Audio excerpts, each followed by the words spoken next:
Welcome back. In this very today video edition here, I'm going to be teaching you guys exclusive information that no one has actually taught you guys before. First time you are going to be hearing this kind of information. Just like the title said, how to recover refrigerant from your car without using any tool. Now when we talk about without using any tool, there's going to be involvement of some certain tool, but it's not going to be the real tool that is designed for that very job. What am I trying to say here? What you are only going to be needing is a simple manifold gauge set. However, there are situations where you might not even need the manifold gauge set, so long as you have a retrofit which you can be able to use to connect the two subjects together. I hope you guys are following. Maybe I'm sounding too theoretically. So now let me put it to perspective. The first thing you're going to be needing in order to be able to get this done successfully is going to be like trying to perform a head transplant from one person to another, right?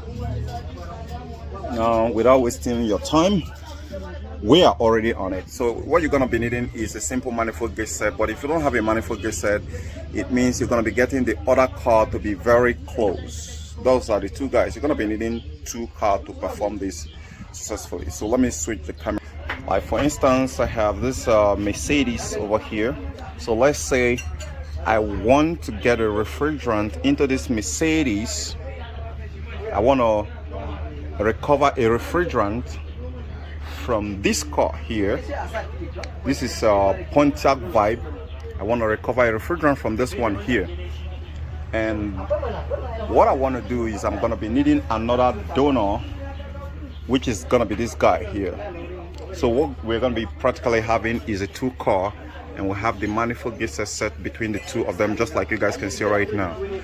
However, if you don't have a manifold gauge set, it's still okay. All you're going to be needing to do is you need to park the other car just like 1 foot from the other one. So that 1 foot, these very holes here is just more than enough. So you can go ahead and transfer the quick connect coupler.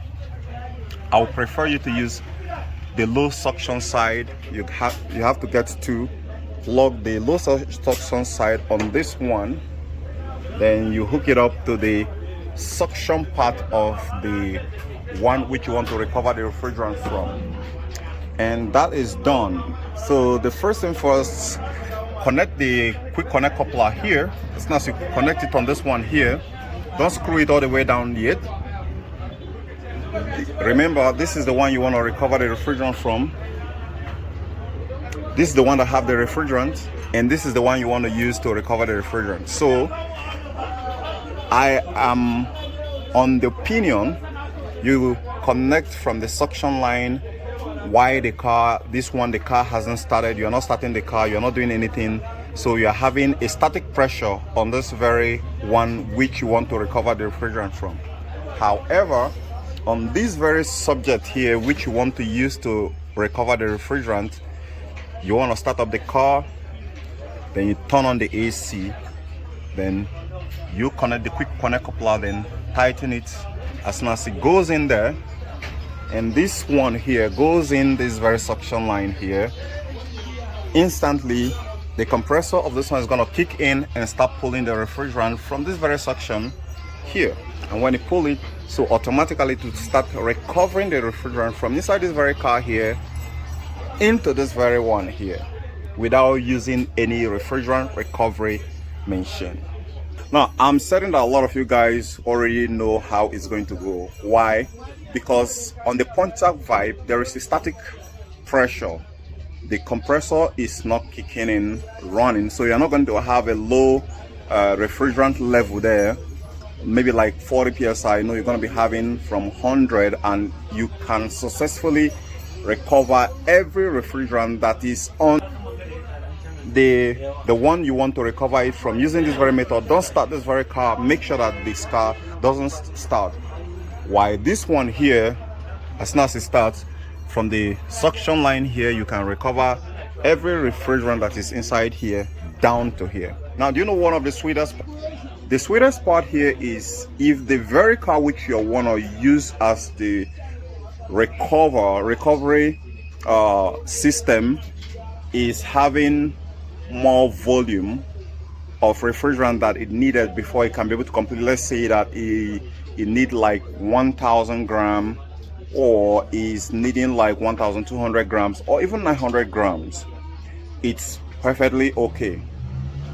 Now, in the one which you're about to recover, if it takes only about 700, that's sweet, because in that regard, it means you're going to be needing just few refrigerant. And in this case here, this refrigerant you are recovering here is totally usable, because it's coming from a very healthy car into a one that you want to recover. So there is no any stain, there is no any air mixture, there is nothing. You are getting just pure refrigerant from that very system. However, there's only going to be some problem if suppose here the one you are recovering the refrigerant from has a leak inside the system. So what's going to happen, the one which you are using to recover the refrigerant, like these bends are used as a case subject here, is going to be pulling air alongside. When it's done pulling the refrigerant, recovering the refrigerant from the Pontiac Vibe, is going to start pulling air into the system.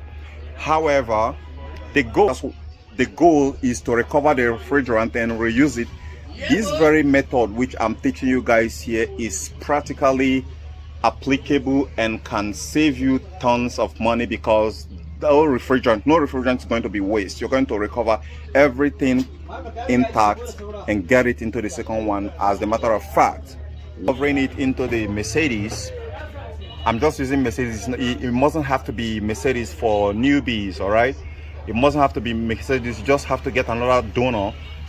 While you are recovering it already with the compressor kicked on, the AC of this very car is going to start cooling, because you are literally transferring the refrigerant from this very guy here into this very guy. Now let's go to this. The second phase of the recovery process is where you're using a manifold gauge set. Now let me get to you quick on that. There is a little bit of a trick, but it's still going to work. That very one right there is, if you are going to be using the manifold gauge set to do that recovery, there is a trick to it. The trick there is you don't need to use this very high pressure line here to be the one that's going to be pulling the refrigerant from the one you want to recover refrigerant from. No, you don't want to do that. Instead, you're going to be hooking up the suction, another suction low pressure quick connect coupler here, and you clip it right here. You connect it right here. Now, why is that very important? Why is using a quick connect coupler important in connecting it to the suction line of the car which you want to recover refrigerant from? Because by so doing and using the manifold gauge set, you can lock the head pressure and lock the low pressure. When you lock it, you're going to be getting exactly the pressure of the refrigerant that is coming out from this very car which you are recovering it from. And you can also control it from here, and you can as well tell the pressure which is going right into this very car which you are using to recover it by monitoring the low pressure side of this very manifold gauge set here. So guys, what is the important part of this one here is you can be able to see when this car has taken enough, or even taken to some certain quantity, and you can be able to regulate it, while the other one you can't be able to regulate it. Now this very method which I'm teaching you guys here is my own technique. That's why I started this very video here with saying no one has ever taught you this, because I have taught this before in my channel, and within that time I'm still the first person to ever teach it, and that was about 3 to 4 years ago. And some people were asking a lot of questions, but I didn't actually go into explaining it in detail using 2 cars like I did here. That one I was only using 1 car but making references, but this one I gave you 2 very alternative measures. One is using the manifold gauge set, which can give you a broader chance to space the car, and you can be able to monitor the readings you're getting from the two cars from here. Why on that didn't even mention using manifold gauge set or without using manifold gauge set? Are you thinking what I'm thinking? So the realistic approach in solving problem is not about fancy shop. It's not about shade tree mechanic. No, it's about the ingenuity up here. So we'll have a lot of people who are in makeshift workshop and doing something monumental that even people with billions and zillions laboratories can't do. Are you getting what I'm saying? Africa. So guys, needless for me to tell you to subscribe or share. It's up to you. I have already a bunch of 300k subscribers that are near to useless to me, so don't get offended. That's the truth. But if hearing the truth gets you offended, I reserve no apology for what I just told you. All right, so guys, see you on the next one. Bye for now.